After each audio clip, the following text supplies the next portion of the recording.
কারণ আল্লাহ রাব্বুল আলামিনের ভালোবাসা পেতে হলে আপনাকে মুহাম্মদ সাল্লাল্লাহু আলাইহি ওয়াসাল্লামের সুন্নাত, মুহাম্মদ সাল্লাল্লাহু আলাইহি ওয়াসাল্লামের পদ্ধতি অবলম্বন করতেই হবে।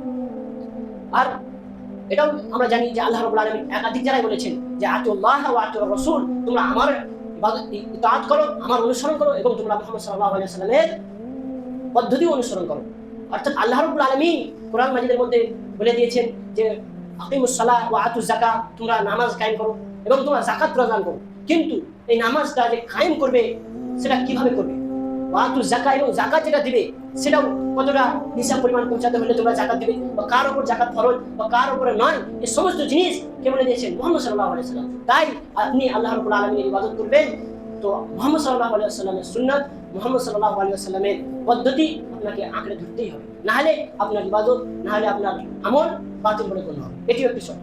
এবং এই দুটি মূল শর্ত, কিন্তু অনেকেই বলেছে যে আরেকটি যেটি শর্ত সেটি হচ্ছে আপনার আকীদা বিশুদ্ধ হতে হবে।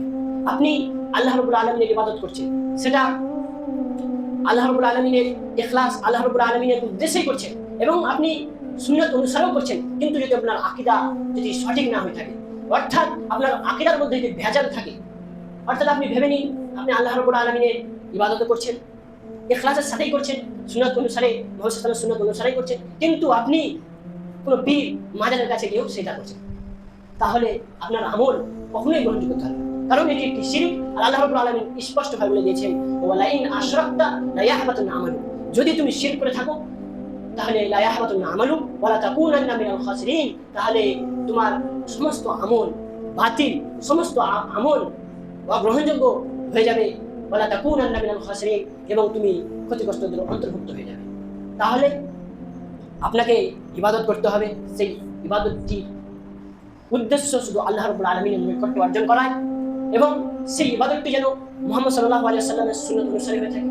মুহাম্মদ সাল্লাল্লাহু আলাইহি ওয়াসাল্লামের সুন্নাত বাদ দিয়ে আপনি যদি অন্য কোনো সুন্নাত বা অন্য কোনো পদ্ধতি অবলম্বন করেন তাহলে সেটা তো বেদাত। আমরা এটাও জানি যে ফাইন আসদাকাল হাদিসি কিতাবুল্লাহ ওয়া আহসানাল হাদি হাদি মুহাম্মদ সাল্লাল্লাহু আলাইহি ওয়াসাল্লাম ওয়া শাররুল উমুরি মুহদাসাতুহা বিদআ ওয়া কুল্লু বিদআতিন দালালা ওয়া কুল্লু দালালাতিন ফিন্নার, যে সবচেয়ে নিকৃষ্ট জিনিস হচ্ছে ধর্মের মধ্যে কোনো নতুন পদ্ধতি কি করা, তৈরি করা, এবং তারপরে বলছে ফাইনা কুল্লু বিদআ, সেটাই হচ্ছে বিদআ, এবং প্রত্যেক বিদআই হচ্ছে পথভ্রষ্ট, দালালা, এবং কুল্লু দালালাতিন ফিন্নার, এবং এই প্রত্যেক পথভ্রষ্টই হচ্ছে জাহান্নাম।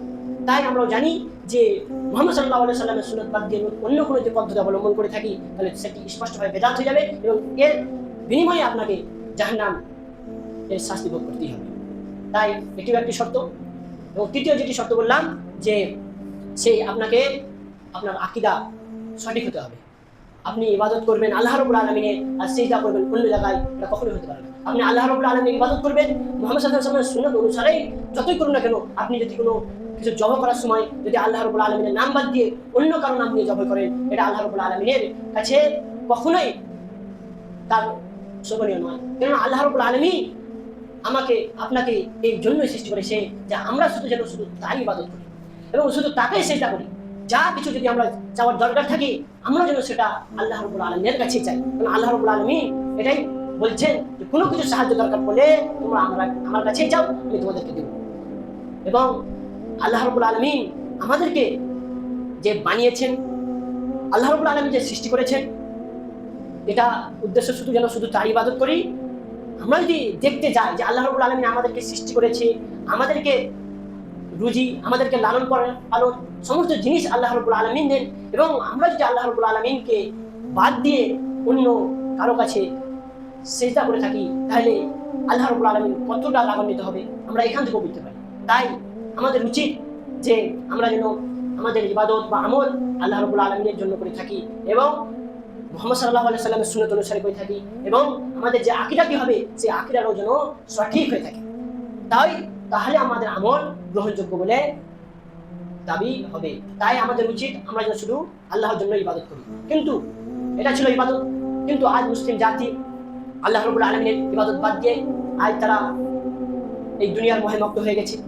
আজ আমরা যদি দেখতে যাই যে রমজান মাসে অনেক মুসল্লি হতো, অনেকেই নামাজ পড়তো, কিন্তু এই রমজান মাস অতিবাহিত করার পর তারা এই দুনিয়ার মোহে মগ্ন হয়ে তারা এই নামাজ রোজা, তারা এই আল্লাহ রাব্বুল আলামিনের ইবাদতকে ভুলে তারা আখিরাত পরকাল এই সমস্ত জিনিসের চিন্তা ভাবনা না করে তারা আজ এই তুচ্ছখানি দুনিয়ার পেছনে তারা আজ মুক্ত হয়ে ঘুরে বেড়াচ্ছে। কিন্তু এটা জেনে রাখুন, কারণ আল্লাহ রাব্বুল আলামিন বলে দিয়েছেন, বাল তুসিরুনাল হায়াতাদ দুনিয়া ওয়াল আখিরাতু খায়রু ওয়া আবকা, বরং তোমরা পার্থিব জীবনকে অগ্রাধিকার দিয়ে থাকো, কিন্তু ওয়াল আখিরাতু খায়রু ওয়া আবকা, বরং আখিরাত বা পরকালের জীবন হচ্ছে সর্বোচ্চ এবং সেটাই হচ্ছে আসল জীবন। তাই আমাদের যে আমল হবে সেটা আল্লাহ রাব্বুল আলামিনের হবে, এবং আমাদের এই দুনিয়ার মধ্যে আমরা যেন শুধু আল্লাহ রাব্বুল আলামিনের ইবাদত করি। এই দুনিয়াতে আল্লাহ রাব্বুল আলামিন প্রেরণ এই জন্যই করেছে, আর আমরা যেটা না করি তাহলে আমাদেরকে আল্লাহ রাব্বুল আলামিনের কাছে হিসাব দিতেই হবে।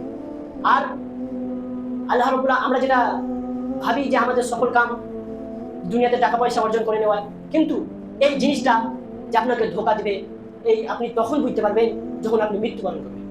কেননা আপনি ভাবছেন যে আপনার সকল কাম হচ্ছে যে আপনি বেশি টাকা পয়সা অর্জন করে নিলেন, আপনি ভাবছেন আপনি বড় বাড়ি করে নিলেন, বেশি জমি জায়গা কিনে নিলেন, কিন্তু এই জিনিসটি আপনাকে ধোঁকায় কখন ফেলবে?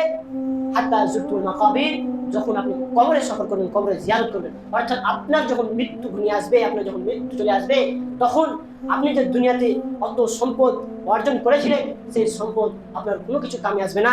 তখন আপনি বুঝতে পারবেন যে এই আপনার এই দুনিয়ার পেছনে ছুটে বেড়া, এই দুনিয়ার ধন সম্পদ অর্জন করা কিছু কামেই আসেনি, বরং একটি ধোঁকা দিয়েছে। তাই আমাদের উচিত আল্লাহ রাব্বুল আলামিন যে উদ্দেশ্যে আমাদেরকে এই দুনিয়াতে প্রেরণ করেছে, আমরা যেন সেই উদ্দেশ্যকে নিয়ে চলতে পারি, এবং আমরা যে আল্লাহ রাব্বুল আলামিনের ইবাদত করব, সেই ইবাদতও যেন শুধু তারই উদ্দেশ্যে, তারই ইখলাস এবং মুহাম্মদ সাল্লাল্লাহু আলাইহি ওয়াসাল্লামের সুন্নাত অনুসরণ হয়ে থাকে। এবং এটাও আমরা যেন আল্লাহ রাব্বুল আলামিনের কাছে দোয়া করব, কারণ আল্লাহ রাব্বুল আলামিন আমাদেরকে যে সমস্ত জিনিস আদেশ দিয়েছেন সেই সমস্ত জিনিস মেনে চলার তৌফিক দান করুন, আমিন। এবং যে সমস্ত জিনিস থেকে নিষেধ করেছেন সে সমস্ত জিনিস থেকে আল্লাহ রাব্বুল আলামিন আমাদেরকে যেন বিরত রাখেন, আমিন। أعوذ بالله من الشيطان الرجيم، بسم الله الرحمن الرحيم، قل هو الله أحد الله الصمد لم يلد ولم يولد ولم يكن له كفوا أحد।